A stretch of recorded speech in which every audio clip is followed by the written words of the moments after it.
ಶತ್ರುವಿನ ಕೊನೆಯ ಅಸ್ತ್ರ ಅಪಪ್ರಚಾರ. ಭ್ರಷ್ಟಾಚಾರನೇ ಅವ್ರ ಮನೆ ದೇವರು. ಅವ್ರಗಳ ಕೆಲಸಕ್ಕೆ ಸಚಿವರುಗಳಿಗೆ ಕೆಟ್ಟ ಹೆಸರು ಬರೋ ಸತ್ಯ. ಅಧಿಕಾರಿಗಳು ಮಾಡ್ತಿರುವ ಕುಕೃತ್ಯವೇ ಕೃಷ್ಣ ಬೈರೇಗೌಡರ ವಿರುದ್ಧದ ಕುತಂತ್ರ. ಆಡಳಿತ ಪಕ್ಷದಲ್ಲಿರುವಂತಹ ಶಾಸಕರು ಶಾಮೀಲಾಗಿದ್ದಾರೆ ಅನ್ನೋದು ಬೇಸರದ ವಿಚಾರ. ನಮಸ್ಕಾರ ವೀಕ್ಷಕರೇ, ಕೈಲಾಗದವರು ಮೈ ಪರ್ಚ್ಕೊಂಡ್ರಂತೆ. ಅದೇ ರೀತಿ ಶತ್ರುವಿನ ಕೊನೆಯ ಅಸ್ತ್ರ ಅಪಪ್ರಚಾರ. ಒಬ್ಬರ ಏಳಿಗೆಯನ್ನ ಸಹಿಸಕ್ಕಾಗದೇ ಇರೋರು ಕೊನೆಗೆ ಮಾಡೋದೇ ಅಪಪ್ರಚಾರ. ಅವನು ಸರಿ ಇಲ್ಲ ಅಂತ. ಸದ್ಯ ಕೋಗಿಲು ಲೇಔಟ್ ವಿಚಾರದಲ್ಲಿ ನಾನು ನಡೆಸಿರುವ ರಿಸರ್ಚ್ ಪ್ರಕಾರ ಕೃಷ್ಣ ಬೈರೇಗೌಡರ ವಿರುದ್ಧ ನಡೀತಿರೋದು ಇಂಥದ್ದೊಂದು ಕುತಂತ್ರ, ಇಂಥದ್ದೊಂದು ಅಪಪ್ರಚಾರ. ಎಸ್, ಕೃಷ್ಣ ಬೈರೇಗೌಡರು ಕಂದಾಯ ಸಚಿವರಾದ ಮೇಲೆ ಕಂದಾಯ ಇಲಾಖೆಯಲ್ಲಿ ಪ್ರತಿಯೊಂದಕ್ಕೂ ಫೀಸ್ ಜಾಸ್ತಿ ಆಗಿದೆ, ನಿಜ. ಅದು ಕೃಷ್ಣ ಬೈರೇಗೌಡರ ವೈಯಕ್ತಿಕ ನಿರ್ಧಾರ ಅಲ್ಲ. ಕೃಷ್ಣ ಬೈರೇಗೌಡರಿಗಿರೋ ಅದೊಂದೇ ಒಂದು ನೆಗೆಟಿವ್. ಇದು ಸರ್ಕಾರದ ನಿರ್ಧಾರ. 52,000-56,000 ಕೋಟಿ ಗ್ಯಾರಂಟಿ ಕೊಡ್ತಾವ್ರೆ. ಹಾಗಾಗಿ ಬೆಲೆ ಏರಿಕೆ ಆಗ್ತಾ ಇದೆ. ಕಂದಾಯ ಇಲಾಖೆಗೆ ಸಂಬಂಧಪಟ್ಟ ಕೆಲಸಗಳಿಗೆ ಕೂಡ ಹೆಚ್ಚಿನ ಬೆಲೆಯನ್ನು ಕೊಡಬೇಕು. ಇವೆಲ್ಲ ಒಂದು ಕಡೆ ಆದರೆ, ಕಂದಾಯ ಇಲಾಖೆಯಲ್ಲಿ ಆಗುವಂಥ ಎಲ್ಲ ದಾಖಲಾತಿಗಳು ಡಿಜಿಟಲೀಕರಣ ಆಗಬೇಕು, ಅಕ್ರಮಗಳು ತಡೆಗಟ್ಟಬೇಕು. ನಾನೇ ಸಾಕಷ್ಟು ಜನ ಸಬ್ ರಿಜಿಸ್ಟ್ರಗಳ ಜೊತೆ ಮಾತಾಡಿದೆ ಈ ವಿಚಾರವಾಗಿ. ಕೃಷ್ಣ ಬೈರೇಗೌಡರ ಈ ಪ್ರಯತ್ನದಿಂದಾಗಿ ಸಾಕಷ್ಟು ಅಕ್ರಮಗಳು ಕಡಿಮೆ ಆಗ್ತಾ ಇವೆ. 99% ಅಧಿಕಾರಿಗಳು ಸಹಕಾರವನ್ನು ಕೊಟ್ಟರೂ ಕೂಡ 1% ಇದ್ದೇ ಇರ್ತಾರ್ರಿ. ತಿಮಿಂಗಳಗಳು, ಭ್ರಷ್ಟ ತಿಮಿಂಗಲಗಳು. ಅವ್ರು ಹೆಂಗೆ ಗೊತ್ತಾ, ನೆಲ ಅಗದಿರ್ತಾರೆ, ಗೊತ್ತೇ ಆಗಲ್ಲ. ಆದರೆ ಎಲ್ಲ ಆರೋಪಗಳು ಎಡವಟ್ಟುಗಳು ಆದಾಗ ಬರೋದು ಸಚಿವರ ತಲೆ ಮೇಲೆ. ಅಂತ 1% ಭ್ರಷ್ಟಾಚಾರದ ಅಧಿಕಾರಿಗಳು ಮಾಡ್ತಿರುವ ಕುಕೃತ್ಯವೇ ಕೃಷ್ಣ ಬೈರೇಗೌಡರ ವಿರುದ್ಧದ ಕುತಂತ್ರ. ಇದರಲ್ಲಿ ಆಡಳಿತ ಪಕ್ಷದಲ್ಲಿರುವಂಥ ಶಾಸಕರು ಶಾಮೀಲಾಗಿದ್ದಾರೆ ಅನ್ನೋದು ಬೇಸರದ ವಿಚಾರ. ನಾನು ಶಾಸಕರ ಹೆಸರನ್ನು ಅಥವಾ ಅವರ ಕ್ಷೇತ್ರವನ್ನು ಖಂಡಿತವಾಗಿ ತಗೊಳ್ಳಲ್ಲ. ಕಾಂಗ್ರೆಸ್ ಶಾಸಕರು ಅನ್ನೋದು ನೆನಪಿದ್ರೆ ಸಾಕು. ಯಾವುದೋ ಒಂದು ಪ್ರತಿಷ್ಠಿತ ಗಾಲ್ಫ್ ಕಂಪನಿಗೆ ಒಂದಷ್ಟು ಖರಾಬು ಜಾಗವನ್ನು ರಿಯಲ್ ಎಸ್ಟೇಟ್ ದಂಧೆಯಲ್ಲಿರುವಂಥ ಶಾಸಕರೊಬ್ಬರು ವ್ಯಾಪಾರೀಕರಣಕ್ಕಾಗಿ ಕೃಷ್ಣ ಬೈರೇಗೌಡರು ಬಳಿಗೆ ಬರ್ತಾರೆ. ಕೃಷ್ಣ ಬೈರೇಗೌಡರು ಅದು ಕೊಪ್ಪಲ್ಲ, ಡಾಕ್ಯುಮೆಂಟ್ ಸರಿ ಇಲ್ಲ ಸಾಹೇಬ್ರೆ, ಇದು ಮಾಡೋಕ್ಕಾಗಲ್ಲ ಅಂತ. ಅಲ್ಲಿಂದ ಕೃಷ್ಣ ಬೈರೇಗೌಡರ ವಿರುದ್ಧದ ಪಿತೂರಿ ಶುರು ಆಗುತ್ತೆ.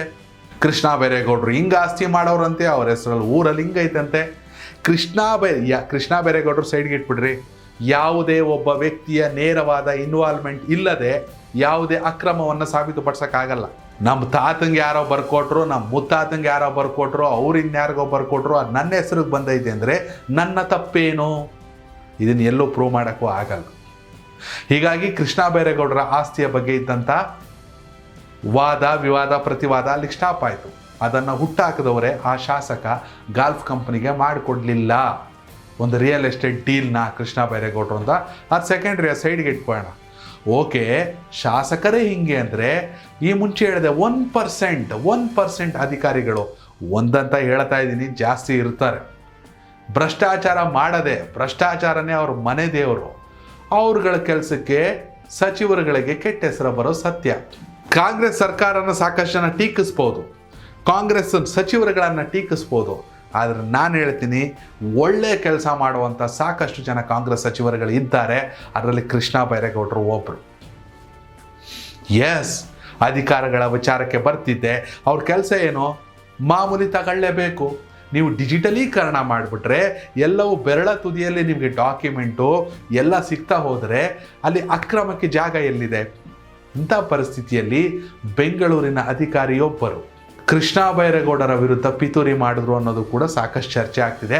ಎಸ್, ಬೆಂಗಳೂರಲ್ಲಿ ನಾರ್ತು, ಸೌತು, ಈಸ್ಟು, ವೆಸ್ಟು ಅಂತ ಒಂದಷ್ಟು ಜನ ಎಸಿಗಳಿರ್ತಾರೆ, ಅಸಿಸ್ಟೆಂಟ್ ಕಮಿಷನರ್ಗಳು. ಅವ್ರುಗಳಿಗೆ ಮಾಮೂಲಿ ಬರೋದು ಬರ್ತಾ ಇರುತ್ತೆ, ಭ್ರಷ್ಟಾಚಾರ ಮಾಡ್ಕೊಂಡು ಹೋಯ್ತಿರ್ತಾರೆ. ಕೃಷ್ಣ ಬೈರೇಗೌಡರ ಗಮನಕ್ಕೆ ಬಂದಂಥ ಅಸಿಸ್ಟೆಂಟ್ ಕಮಿಷನರ್ ಒಬ್ಬರ ವಿರುದ್ಧ ಕೃಷ್ಣ ಬೈರೇಗೌಡರು ಕೂಗಾಡ್ತಾರೆ. ನಾನು ಇಲ್ಲಿ ಕೂಡ ಶಾಸಕರ ಹೆಸರನ್ನು ತಗೊಳ್ಳಿಲ್ಲ, ಅಧಿಕಾರಿ ಹೆಸರನ್ನು ತಗೊಳ್ಳಲ್ಲ. ತಪ್ಪು ಮಾಡಿದವನಿಗೆ ಗೊತ್ತಿರುತ್ತೆ. ಕೃಷ್ಣ ಬೈರೇಗೌಡರ ವಿರುದ್ಧ ಸಹಜವಾಗಿ ಬ್ಯಾಟರಾಯನಪುರದಲ್ಲಿ BJPಗರಿಂದ ಒಂದು ಪ್ರೊಟೆಸ್ಟ್ ಆಗುತ್ತೆ. ತೆಗೆದು ನೋಡಿದ್ರೆ ಆ ಅಸಿಸ್ಟೆಂಟ್ ಕಮಿಷನರ್ ಸ್ಟೇಟಸ್ನಲ್ಲಿ, ಮೊಬೈಲ್ ಸ್ಟೇಟಸ್ನಲ್ಲಿ ಆ ಪ್ರೊಟೆಸ್ಟ್ ಇರುತ್ತೆ. ಅಸಿಸ್ಟೆಂಟ್ ಕಮಿಷನರ್ ಕೆಲಸ ಮಾಡ್ತಿರೋದು ಸರ್ಕಾರಕ್ಕೋ ವಿರೋಧ ಪಕ್ಷಕ್ಕೋ ಅನ್ನೋದು ಸ್ಪಷ್ಟ ಆಗುತ್ತೆ. ಯಾಕೆಂದರೆ ಕೆಲವೇ ದಿನಗಳ ಹಿಂದೆ ಆ ಅಸಿಸ್ಟೆಂಟ್ ಕಮಿಷನರ್ಗೆ ಕೃಷ್ಣ ಬೈರೇಗೌಡರು ಕ್ಲಾಸ್ ತಗೊಂಡಿರ್ತಾರೆ. ಅಪ್ಪ ಸಂಬಳ ಬರುತ್ತೆ ನಿಮಗೆ, ಕೆಲಸ ಮಾಡ್ಕೊಂಡು ಹೋಗಿ ಅಂತ, ಅಂದರೆ ಮಾಮೂಲಿ ಕೈ ಒಡ್ಡೋದು ಬಿಡಿ ಅಂತ. ಇದೇ ಕಾರಣಕ್ಕಾಗಿ ಅವರಿಗೆ ಇದ್ದಂಥ ಒಂದಷ್ಟು ಕೇಸುಗಳನ್ನು ಡಿಸೆಂಟ್ರಲೈಸ್ ಮಾಡ್ತಾರೆ. ಅಂದರೆ ನನಗೊಂದು 500 ಕೇಸ್ ಇದೆ ಅಂದರೆ ನನ್ನ ಮೇಲೆ ಸಮಸ್ಯೆ ಇದೆ ಅಂದಾಗ ಅದನ್ನ ಉಳಿದಿರೋ ಬೇರೆ ಅಧಿಕಾರಿಗಳಿಗೂ ಹಂಚಿಬಿಡೋದು. ಅಲ್ಲಿಗೆ ನನಗೆ ಬರೋ ಕಮಿಷನ್ ಮತ್ತೆ ಕತ್ತರಿ ಬಿತ್ತು. ಈ ಎಲ್ಲ ಪಿತೂರಿಗಳನ್ನು ಮಾಡ್ತಿರೋದು ಒಂದಷ್ಟು ಜನ ಪ್ರತಿಪಕ್ಷದಲ್ಲಿರುವ ನಾಯಕರು, ಜೊತೆಗೆ ಅವರಿಗೆ ಸಪೋರ್ಟ್ ಮಾಡ್ತಿರುವಂಥ ಅಧಿಕಾರಿಗಳು ಅನ್ನೋದು ಕೃಷ್ಣ ಬೈರೇಗೌಡರ ವಿಚಾರದಲ್ಲಿ ಗೊತ್ತಾಯಿತು. ಜಗಜ್ಜಾಹೀರು ಆಯಿತು. ಕೃಷ್ಣ ಬೈರೇಗೌಡರು ತಲೆ ಕೆಡ್ಸ್ಕೊತಾ ಇಲ್ಲ. ರೀ, ಕೋಗಿಲು ಲೇಔಟಲ್ಲಿ ಓಟ್ ಬೇಕು ಅಂತ ನಾನೇ ಮನೆ ಕಟ್ಸಕ್ಕೆ ಬಿಟ್ಟಿದ್ರೆ ನಾನೇ ಯಾಕೆ ಕೆಡವುತ್ತಿದ್ದೆ? ಒಂದು 15-20 ವರ್ಷದಿಂದ ರಾಜಕೀಯ ಹೆಂಗೆ ಮಾಡ್ತಿದ್ರೋ ಗೊತ್ತಾಗ್ತಿರ್ಲಿಲ್ಲ. ಆದರೆ ಇವತ್ತು ಪ್ರೆಸೆಂಟ್ ಸ್ಮಾರ್ಟ್ಫೋನ್, ನೀವು ಎಲ್ಲಿ ಹೋಗಿ ಎಲ್ಲಿ ನಿಂತು ಎಲ್ಲಿ ಮಖ ಮುಚ್ಕೊಂಡು ಹೋದರೂ ಗೊತ್ತಾಗ್ಬಿಡುತ್ತೆ, ಜನ ವಿಡಿಯೋ ಮಾಡಿರ್ತಾರೆ. ಹೀಗಾಗಿ ಕೃಷ್ಣ ಬೈರೇಗೌಡರೇ ಅಕ್ರಮವಾಗಿ ಕೋಗಿಲು ಲೇಔಟ್ಗಳಲ್ಲಿ ಶೆಡ್ ಹಾಕೊಳ್ಳೋಕೆ ಬಿಟ್ಟವ್ರೆ ಅನ್ನೋದಕ್ಕೆ ಯಾವುದೇ ಇಲ್ಲ. ಫಸ್ಟ್ ಆಫ್ ಆಲ್ ಆ ಟೈಮಲ್ಲಿ ಇದ್ದಿದ್ದೇ BJP ಸರ್ಕಾರ.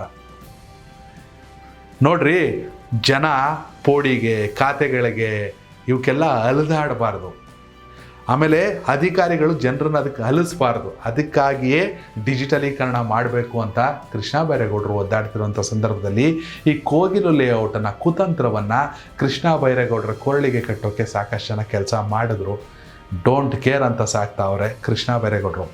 ನಿಜಕ್ಕೂ ಇದು ನನಗೆ ಸಿಕ್ಕಿರುವಂಥ ಮಾಹಿತಿ. ಬ್ಯಾಟ್ರಾಯನ್ಪುರದ ಜನ ಕಾಮೆಂಟ್ ಮೂಲಕ ತಿಳಿಸ್ಬೇಕು, ಇದು ಕುತಂತ್ರವೋ, ಷಡ್ಯಂತ್ರವೋ ಅಥವಾ ಸತ್ಯವೋ? ಕಾಮೆಂಟ್ ಮೂಲಕ ತಿಳಿಸಿ. ಧನ್ಯವಾದಗಳು. ಕನೆಕ್ಟ್ ಕರ್ನಾಟಕ, ಇದು ನಿಮ್ಮ ನೆಟ್ವರ್ಕ್.